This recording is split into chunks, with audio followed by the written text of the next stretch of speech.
Assalamualaikum warahmatullahi wabarakatuh. Saya bersama Biker Subuhan Pekanbaru Riau. Bagi yang sudah bergabung istiqomah, bagi yang belum segera bergabung. Kiamat sudah dekat.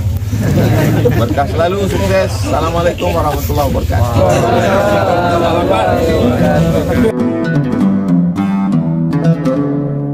Bapak, ibu-ibu yang dimuliakan Allah. Ya. Jadi akhirnya bapak-bapak, Bu Siti Fadilah Supari langsung menutup laboratorium Namru 2 milik Amerika. Kenapa? Begitu beliau sidak, ternyata apa Pak? Di dalamnya diciptakan senjata-senjata biologis. Itu beliau bayangkan kalau itu disuntikkan di pipa PDM Jakarta, berapa juta manusia yang mati. Akhirnya apa yang dilakukan oleh Profesor Dr. Siti Fadilah Supari ternyata terbukti. Ada pesawat charteran milik Argentina mendadak karena kerusakan mesin di Bandara Pudong, Cina. Nggak tahunya di dalamnya ada 3 anggota CIA, Dinas Intelijen Rahasia Amerika Serikat. Terus ada 1 dari Indonesia, dari Namru 2, kemudian 2 dari negara Eropa. Ternyata pesawat yang turun mendadak ini tadi di Bandara Pudong itu isinya virus Pak, yang akan disebarkan lewat udara, akan disebarkan di kawasan Afrika. Untuk apa? Membunuh orang Afrika.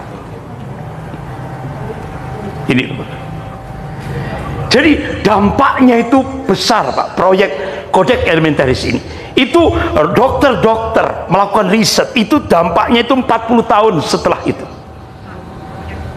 Nah akhirnya Dr. Gerrit Evans, konferensi pers di Brussels, Belgia, apa? Ternyata gerakan Codex Alimentarius itu bisa dilawan dengan Tibun Nabawi, sehingga akhirnya Dr. Gerrit Evans, itu tokohnya Zionis Yahudi di Brussels, Belgia, marah dia bahwa gerakan Tibun Nabawi itu teroris. Jadi kalau kita minum madu itu teroris, kita minum habatus sauda teroris, kita minum minyak zaitun teroris, kita minum air zam-zam teroris, kita bekam syar'i teroris. Itu Pak. Oleh karena itu bapak-bapak, ibu-ibu yang dimuliakan Allah, Profesor Dr. Siti Fadilah Supari baru saja saya undang ke Malang. Ditanya oleh jamaah, Bu, bagaimana tentang vaksin? Saya menolak. Coba, mantan Menteri Kesehatan, beliau tolak vaksin. Kenapa? Itu berbahaya bagi tubuh kita. Allah sudah ciptakan imun, itu sudah ciptaan Allah, jangan diganggu. Nah bagaimana Bu yang sudah terlanjur sampai vaksin apa booster dan sebagainya itu, ya kan? Bagaimana kalau yang sudah terlanjur? Apa sarannya Bu Profesor Dr. Siti Fadilah Supari? Seminggu yang lalu saya undang di Malang. Tibun Nabawi, minum madu, minum habatus sauda, minyak zaitun, air zam-zam, bekam syar'i, insya Allah itu akan jadi penetral dari vaksin yang sudah dimasukkan ke tubuh kita. Itu sudah, itu kuncinya. Dan ke depan ini akan terjadi lagi virus-virus baru yang akan disebarkan di Indonesia, karena ini program depopulasi. Bahkan puncaknya nanti kita akan dipasang chip. Kalau enggak, otomatis kita tidak bisa bergerak. Ini jahatnya Yahudi. Ini yang jahatnya Yahudi. Makanya Tibun Nabawi ini benar-benar yang dicontohkan oleh Rasulullah SAW. Kita harus ittiba kepada beliau. Karena Rasulullah sebagai uswatun hasanah. Jadi nanti ada virus-virus baru. Karena peperangan nanti bukan peperangan militer, tapi sudah menggunakan senjata biologis. Selamatkan keluarga kita, selamatkan jamaah masjid kita, selamatkan lingkungan kita. Makanya Profesor Dr. Siti Fadilah Supari mengingatkan, ayo Tibun Nabawi, gunakan herbal, obat-obatan herbal. Ini Pak, ini solusi yang diberikan oleh beliau. Nah, kembali ke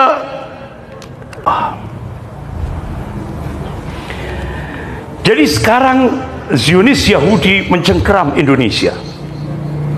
Implikasinya apa, Bapak-bapak, Ibu-ibu yang dimuliakan Allah? Zionisme Yahudi di Indonesia ini, bahkan sampai Jenderal Sumitro, ini Jenderal Angkatan Darat yang paling killer, Jenderal Sumitro, beliau tulis buku diberi judul Dari Pangdam Mula Warman hingga Pangkop Kamtib. Beliau mengungkap gerakan Zionis Yahudi di Indonesia ini, ya Pak, itu sampai ini Ipolisasbut Hankam, semua lini dimasuki oleh dia. Bahkan kantor dagang Israel yang ada di Jakarta itu cuma kamuflase saja. Itu ternyata digunakan operasi intelijen Mossad. Pengendalinya mana? Singapura. Itu pengendalinya. Makanya kenapa Ustadz Abdul Somad di stop, tidak boleh masuk Singapura, karena Singapura itu satelit Israel wilayah Asia Tenggara. Cukup takut terhadap seorang ulama,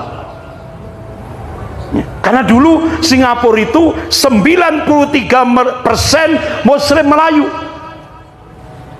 Nah, karena umat Islam Singapura waktu itu buta politik, yang dilihat cuma casingnya saja.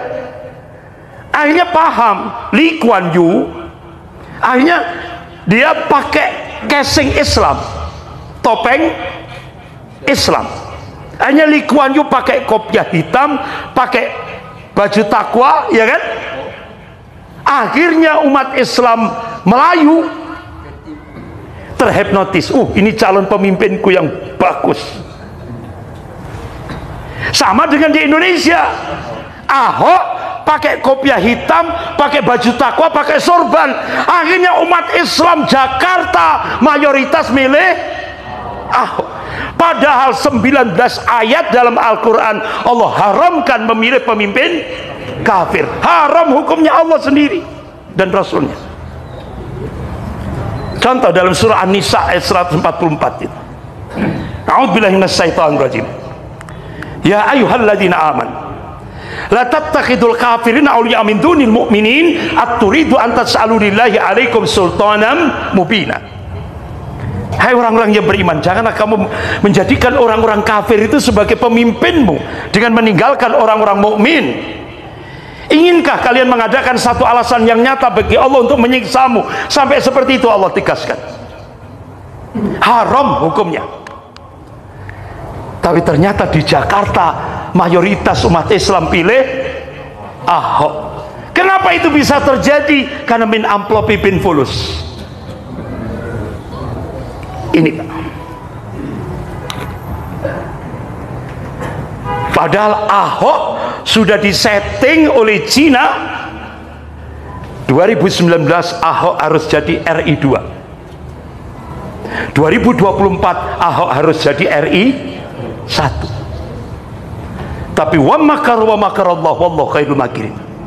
Mereka membuat makar, tapi Allah balas makar mereka, dan Allah sebaik-baik membuat makar.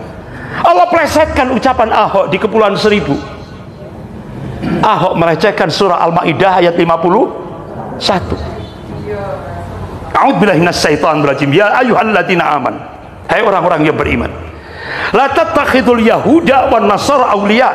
Janganlah kamu menjadikan orang-orang Yahudi dan Nasrani sebagai aulia, sebagai pemimpinmu. Ba'duhum auliya'u ba'din. Sebagian mereka menjadi pemimpin sebagian yang lain. Allah tegaskan, wa may yatawallahum minkum fa innahu minhum. Barang siapa menjadikan orang-orang Yahudi dan Nasrani sebagai pemimpinnya, maka dia termasuk golongan mereka, kata Allah. Innallaha la yahdil qaumad dzalimin. Dan Allah tidak memberi petunjuk pada orang-orang yang zalim. Akhirnya apa yang terjadi? Kementerian Agama merubah terjemahan Al-Quran seluruh Indonesia gara-gara Ahok, diperintah oleh Cina. Akhirnya Bapak kalau sekarang beli terjemahan Al-Quran surah Al-Maidah ayat 51, terjemahannya bukan pemimpin tapi teman setia. Coba aulia diterjemahkan teman setia, padahal kalau teman setia itu kan bitona, iya kan, bukan aulia. Gara-gara Cina terjemahan Al-Quran seluruh Indonesia dirubah, termasuk di Pekanbaru atas perintah Cina. Xi Jinping ini. Nah ini coba Bapak beli Al-Quran terjemahan, beli, sudah dirubah, aulia diganti kawan setia. Astagfirullah. Gara-gara satu Cina. Ini Bapak-bapak, ibu-ibu yang dimuliakan Allah. Jadi ternyata implikasi Zionisme Yahudi di Indonesia itu, umat Islam akan diliberalkan dengan sebuah nota diplomatik dengan kode referensi Beijing 1448. Isinya apa? Kementerian Luar Negeri Cina akan melakukan akselerasi percepatan menjadikan Indonesia sebagai sebuah negara sekuler.